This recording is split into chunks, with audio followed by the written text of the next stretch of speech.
Buonasera da Adria. Il concerto di Mogol al Teatro Comunale ha regalato al pubblico una serata indimenticabile, dove la musica che ha segnato 60 anni di storia italiana ha risuonato con forza, evocando emozioni intense. Giulio Rapetti, in arte Mogol, nonostante i suoi 88 anni, si è dimostrato un protagonista pieno di energia e passione.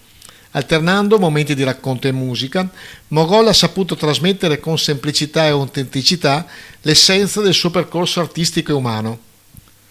Accompagnato dalla band Progetto Mogol, il celebre paroliere e scrittore di alcuni dei testi più famosi della musica italiana ha condiviso aneddoti, storie e successi della sua straordinaria carriera.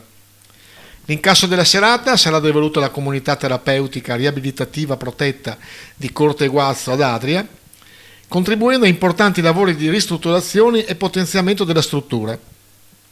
Nella serata, presentata anche la squadra della Nazionale Cantanti, che la domenica successiva si è scontrata, sempre per beneficenza, con la squadra dei sindaci polesani.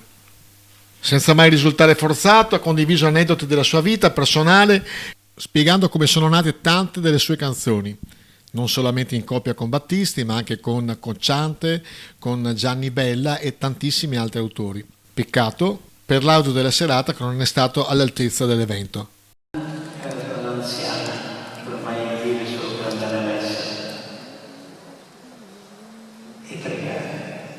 La seconda è una prostituta che lavora tutta notte e la mattina porta i soldi e li mette accanto a un uomo che non merita il suo amore, che sta dormendo.